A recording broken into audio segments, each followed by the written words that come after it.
There is a hidden history that has been deliberately obfuscated from the peoples of the world, and that's why I am on the trail of the Nephilim. The Genesis 6 narrative states that the Nephilim are on the earth in those days and also afterwards. If that's true, can we find evidence that corroborates this? I'm L.A. Marzulli. Join me as we go on the trail of the Nephilim.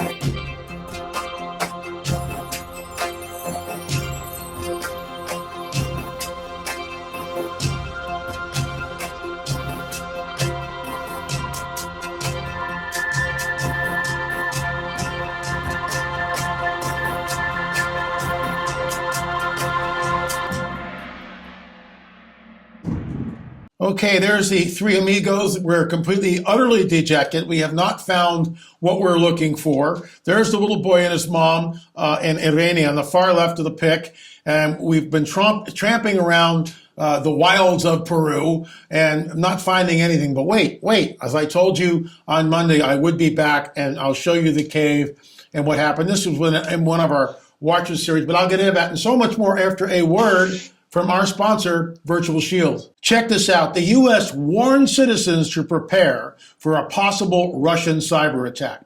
Hacking is a key tool for Russia. These past 2 years, the biggest cyber attacks against U.S. infrastructure have been leaked, you got it, to Russia. Your own personal data has never been more vulnerable than now. This is why I highly recommend Virtual Shield VPN. Virtual Shield helps protect your online identity by making you anonymous online. This means ISP hackers or big tech companies will have a hard time seeing what your browsing activity actually is. Folks, I gotta tell you, I can't recommend this highly enough. If you've been looking for a way to browse the internet anonymously, you'll love Virtual Shield VPN. Try Virtual Shield for free by going to the website or visiting the link below. This month, they're offering a 50% off for life for all free trial signups. Download Virtual Shield today.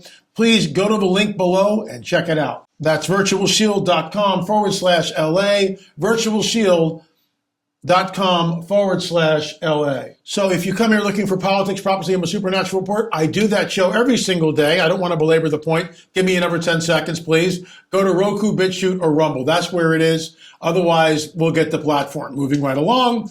A lot of you commented on our free show. This will be aired this coming Friday on the PTL network. It airs Friday at 11 o'clock, kind of late, East Coast, 8 o'clock on the West Coast. So check it out. It's a daily show. It's a lot of work. We are looking for sponsors to help us offset the cost for that. Right now, we don't have any. So if you want to sponsor the show, please let us know. Anyway, folks, thanks so much for watching that. Pass it along. Tell it to a friend. We will be uploading the weekly show. The production value is way up, as I think is made evident by the comments that I read. So moving right along. Here are the three amigos. That's Brian Forrester on the center right. Yours truly next to him, and Ron Moore. And you can just tell by our body language that we've been tromping around the wilds of Peru and not finding doodly squat. So Irene is there. She's opening up her bag of tricks, and she's talking to the little boy who apparently, he led us to two different caves, but there was nothing there. Moving right along. So there's the clip. And Richard Shaw, of course, is filming. So here we are. Check this one out. This is basically something much more modern, if I can use that, and there's nothing in it. But let me show it to you.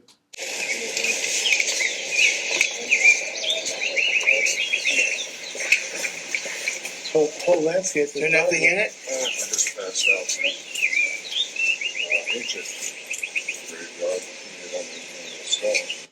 So that's more of a modern grave. And look, I mean, when you get into this, I get it. It's macabre. That's not what we're looking for. We don't want to disturb grave sites, as it were. That's not, but we are looking for elongated skulls. That's what we were doing. And so I want to show you this pic here. This gives you an idea of just how rough and formidable the terrain really was. That's Ron Moorhead in the foreground. I'm in the center, Brian's in the back, and Rick will pan. I mean, they were spina, the big needles like this. You can see the rocks, and the ground was very unstable to walk on, extremely unstable to walk on. And so it was very difficult to move even 20 yards. Is this the hard way? Is there an easier way? And you can hear what I'm saying. Is there an easier way? It was, when I say tough going, folks, it was, I don't want to do that again. It was very, very difficult. Finally, you can see the little red shirt. That's where the boy is. He brings us to the cave. So we'll roll this clip and you can check it out. Yeah,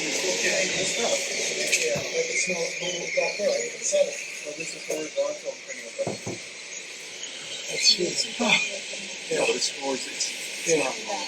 You don't think it's normal? No, it's horizontal cranial. That's the important thing is you have to be able to, there are different types. So who's doing what for who? 4 cranial plates. Atypical. That is atypical. So Brian's saying that the skull does not go up, it goes back like this. If I were there now, I would have immediately turned the skull over to see the position of the foramen magnum. If the foramen magnum was all the way to the rear of the skull or the occipital plate, then that's genetic. If it's in the center, then it's cradle headboarded. My gut feeling looking at this is 2013. My gut feeling looking at this now is that it is, in fact, cradle headboarded. But we actually went into the cave. I'm trying to find that clip. I can't seem to find it. I don't know where Rick put that. I've got the hard drive and I'm still looking for it. But if I can't find it, we'll move on to something else tomorrow. In the meantime, hopefully you're interested. You can rent all 7 of the On the Trail DVDs. Of course, all of our Watchers series are all there by going to streaming.lamarzulli.net. Streaming.lamarzulli.net. Folks, I will be at the Eyes to See conference in Dallas. Use promo code LA20. HearTheWatchmen.com. HearTheWatchmen.com and get $20 off. LA20. That's the promo code. Eyes to See. I'll be actually doing 4 presentations in an hour. It actually should be a 4-hour presentation, but I only have an hour. So I'll be doing basically an On the Trail update, Lost Civilizations from episode 7. I will be talking about the new book, Countermove, How the Nephilim Returned After the Flood. Of course, a UFO update, because this is the coming Great Deception. Need I say more, right? And lastly but not least, Days of Chaos, Wars and Rumors of Wars, Earthquakes in Diverse Places, Troublesome Times. We are in up to our eyeballs. So I want to read this report. And by the way, if you've got a report, if you've got a sighting, if you've got a video, shoot me an email, please, la@lamarzulli.net. But I will read this to you now. I think you'll find it interesting. This came from a viewer. Very interesting story. And I just love the way reports like this sit under the radar. The lid's put on them, and they're like that for decades. Okay, here we go. Hello, LA. Really appreciate your stuff. Thank you, sir. My dad, Carlton, was a Kansas farmer. Okay, thank you. Everybody's texting me here this morning. My dad, Carlton, was a Kansas farmer for most of his life. He fell in love with Florida on a farming trip back in the 40s and would vacation there and eventually moved there in 1981. He was a Christian, and I always knew him as a very salt-of-the-earth kind of guy. In 1997, I'm 27 and just out of the Navy. Dad is about 68 at that time. And we went on our last father-son camping trip in Colorado. On the way home, we stopped off at Larned to visit my sister. We're sitting around watching some UFO documentary on cable. Dad turns to me and says, "Hey, Eric, do you believe in that stuff?" Okay, this is what I mean, folks. People hold on to this stuff for years. They never tell anyone. Watch, listen. I say, "Dad, I've always liked sci-fi, Star Wars, and the like. I think there could be something out there. I don't see why God couldn't have made many more creations out there. How about you?" "Oh, I know they're real," my dad says. This floors me and I laugh it off. "How do you know they're real?" I replied. "Well, I've seen them." Now I'm seriously stunned. The kind of event that ingrains a memory deep into easy remembrance. I've known this man for 27 years. I've never heard anything like this come out of his mouth. I don't remember the date he stated nor the highway. This is the story. But he was with his first wife, which puts the timing in the mid-50s or 60s, early 60s. And they were driving down an interstate in Florida near a large lake. They came upon lots of cars parked on the side of the road and decided to stop to see what everyone is up to. Why is everyone parked on the side of the road? He says there above the lake was a craft, just like you always hear about. It was round and had lights spinning around its circumference. He said they watched it hover for quite a long time. Then it rose up, claps his hands like this, it was gone. It didn't make a thunder crack. It didn't fly off really fast. It was just gone. He mentioned that others said they could see something like an umbilical cord touching the lake as if maybe they were taking on water. But he said he didn't see that. He said he sometimes get off the tractor late at night and lay down in the field, trying to telepathically communicate with them. I cannot believe this is coming out of my dad's mouth. I said, why the heck would you do this? Because I wanted to go for a ride, his dad replied. Small puzzle piece came to light that day. Dad had an antique desk that we kids were never allowed to play around in. In one of the drawers, he had a rubber toy of a tall creature from Close Encounters of the Third Kind. The sort of toy with wires underneath, so the rubber, it was posable. The thing used to freak me out, and I never knew why he had it. Now I know. Now I know. So the bottom line is this, folks. Mass sighting. A group of people are watching a UFO hover over a lake. We've heard this before. For whatever reason, they seem to suck water out of lakes. They do it all the time. This isn't the first report that I've heard like this. So I know that a lot of you who watch this on a daily basis have had encounters. You've seen orbs. You've had an encounter with a gray. You've had sleep paralysis. Perhaps you've been abducted. You've had close encounters of the first kind. You saw a UFO. Maybe close encounters of a second time, up close like this one. If it's less than 150 yards, and I got a hunch from what I'm reading here from W that it is less than 150 yards. That's close encounters of a second time. That's close up and personal. It also left the scene in a very similar way that my experience was. In other words, the craft just goes straight up like that without a sound. Remember, I was a Boy Scout. I was about 12 years old, walking with three other boys, Rising Sun, Maryland, Camp Horseshoe. And the lead boy goes, what's that? The other two guys go, where? There. And I look up and I go, where? And they point.